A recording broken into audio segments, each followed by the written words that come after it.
सन 1992 था और उत्तराखंड के सिनेमा को 10 वर्ष हो चुके थे। घर जमाई सुपरहिट हो चुकी थी। कौथिक व बेटी वारी को आंशिक सफलता मिली थी। पहली फिल्म जगवाल, कभी सुख कभी दुख, उदंकार, रैबार व कुमाऊनी पहली फिल्म मेघा आ रिलीज हो चुकी थी, मगर अभी भी उत्तराखंड का सिने उद्योग खड़ा नहीं हो पाया था। फिर भी पहाड़ी युवाओं के उत्साह में कमी नहीं आई थी, खासकर गढ़वाल के युवाओं में। ऐसे ही दो गढ़वाली युवा गढ़वाली फिल्म बनाने का सपना लिए मुंबई में संघर्ष कर रहे थे। ये थे राजू भट्ट और सुभाष खंतवाल। इन दोनों ने एक गढ़वाली फिल्म बनाने का संकल्प लिया और प्रेमलाल रंगीला की लिखी कहानी पर काम शुरू किया। शीर्षक था बटवारू।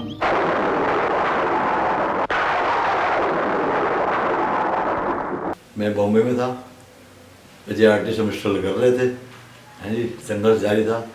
तो इसी बीच हमारे सुभाष खंतवाल जी जो मेरे मित्र थे, दोस्त थे, उनके साथ ही मिलकर मैंने इसी बटवारू की शुरुआत हुई थी। तो उसमें मैं एज आर्टिस्ट था और कुछ किन्हीं कारणों से, फाइनेंस की वजह से, किसी कारण से बीच में उन्होंने पिक्चर को रुक गई थी जब, तो उसके बाद एक फिल्म का पूरा प्रोडक्शन मुझे खुद करना पड़ा और बहुत स्ट्रगल किया। काफी 89 में ये फिल्म का मुहूर्त हुआ ताड़केश्वर में।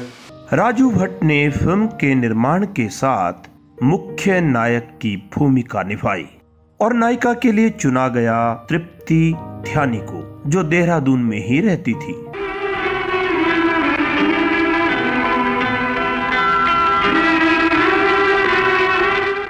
दूसरे मुख्य नायक की भूमिका के लिए कौथिक के नायक अशोक मल को लिया गया। से दो लोगों पर धिक्कार, जो डर का मारा अपना हक का खातिर भी नहीं लड़ सकते। अशोक मल के अपोजिट दूसरी नायिका रेणु धस्माना थी। अब क्या अच्छी रोटी तो देखना, खाना की लेनी।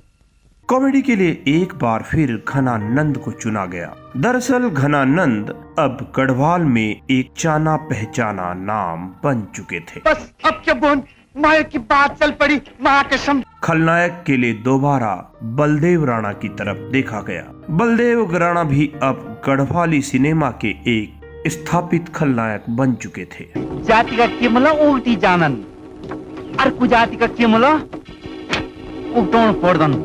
सहनायक के लिए गोविंद राणा लिए गए। ओहो सपना, अरे टक्कर में शक्कर तो नहीं मिल गया भाई। इसके अलावा राजेश जोशी और कुसुम जुयाल भी प्रमुख भूमिकाओं में थे।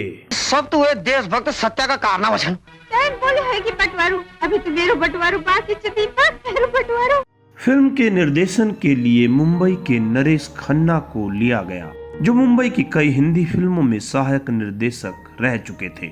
और गीत संगीत के लिए नरेंद्र सिंह नेगी से बेहतर कौन हो सकता था, जिन्होंने 3 गढ़वाली फिल्मों घर जमाई, कौथिक व बेटी वारी को संगीत दिया था और तीनों का ही संगीत सुपर डुपर हिट था। पिंगली प्योली सी, सज धजी की प्योली सी। गीतों की रिकॉर्डिंग के बाद फिल्म की शूटिंग शुरू हुई और फिल्म जल्दी ही रिलीज के लिए तैयार हो गई।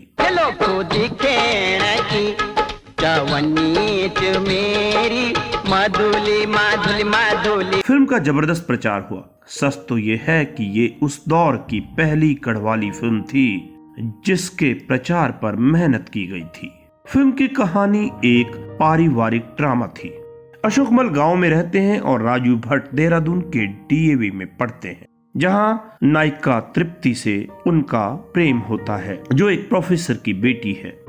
राजू के बड़े भाई अशोक मल गांव में सरकारी ठेके भी लिया करते हैं।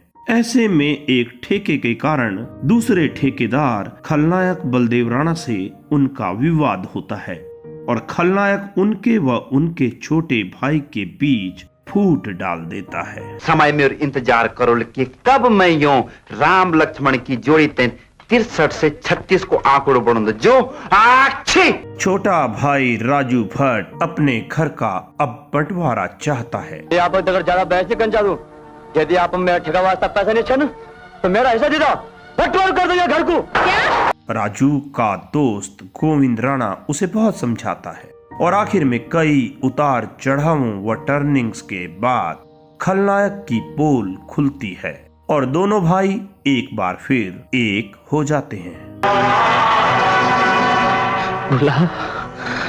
दीपक 1992 में बंटवारू रिलीज हुई और लोगों का शुरुआती रुझान अच्छा रहा। घर जमे कौथिक व बेटी बारी के बाद बंटवारू चौथी ऐसी फिल्म बन गई जिसे दर्शकों ने थोड़ा स्वीकार किया। फिल्म को आंशिक सफलता मिली। अब हमें तो इस बात का दुख तो नहीं कि हमारा पैसे का नुकसान है कुछ है, पर थोड़ा समय का नुकसान हुआ। पर इतना दुख होता है हमको कि हमारे गढ़वाली लोग अपनी भाषा के प्रति, अपनी बोली के प्रति इतने जागरूक नहीं है। मगर देहरादून में हमारी फिल्म लगती है तो एक हफ्ते के लिए 50,000 आदमी भी, जबकि यहाँ कई लाखों लोग गढ़वाली सब यहाँ पर है, पर परिवार का एक आदमी पिक्चर दिखे तो एक हफ्ते हमारी पिक्चर चल जाए तो हमारे को कुछ ऐसा कुछ लगे कि कुछ पिक्चर हो रही है, मगर होता ही नहीं है। राजू भट्ट व तृप्ति ध्यानी ने अपनी भूमिकाओं से न्याय किया। अशोक मल स्वाभाविक थे तो बलदेव राणा ने हमेशा की तरह खलनायकी की छाप छोड़ी और कौथिक व बेटी पारी की खलनायक की इमेज को और मजबूत किया। घनानंद एक बार फिर गुदगुदाने में कामयाब रहे, मगर फिल्म का सबसे प्रभावी पक्ष रहा नरेंद्र सिंह नेगी का गीत संगीत।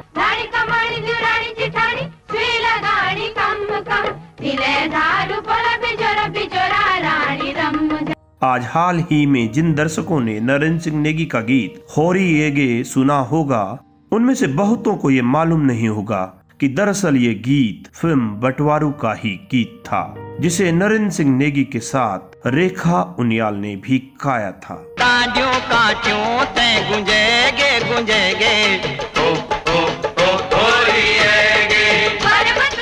फिल्म के नायक राजू भट्ट ने इसके बाद दूसरी फिल्म में काम नहीं किया और आज वो देहरादून में रहते हैं और बिजनेस में मशगूल है।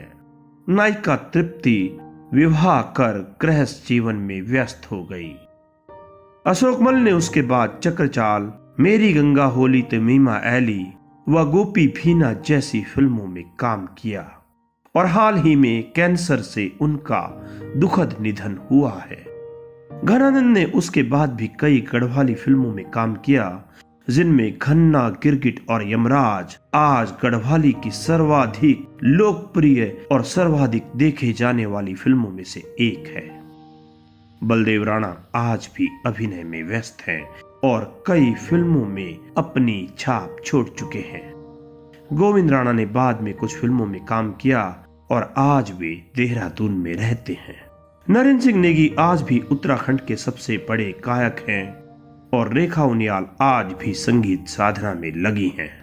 फिल्म के निर्देशक नरेश खन्ना ने उसके बाद गढ़वाली फिल्म चक्रचाल का निर्देशन किया और गढ़वाली फिल्म भूली ए भूली का निर्माण व निर्देशन किया और भूली ए भूली की रिलीज के तुरंत बाद ही उनका दिल का दौरा पड़ने से दुखद निधन हुआ। सह निर्माता सुभाष खंतवाल उसके बाद भी कुछ गढ़वाली फिल्मों से जुड़े रहे, मगर कुछ वर्ष पूर्व एक दुर्घटना में उनका निधन हो गया। बंटवारू फिल्म का निर्माण गौरी फिल्म इंटरनेशनल के बैनर तले हुआ था। बंटवारू को रिलीज हुए आज कई साल हो चुके हैं, मगर जब भी गढ़वाली फिल्मों की बात होगी तो बंटवारू भी गढ़वाली की कुछ यादगार क्लासिक फिल्मों में गिनी जाएगी।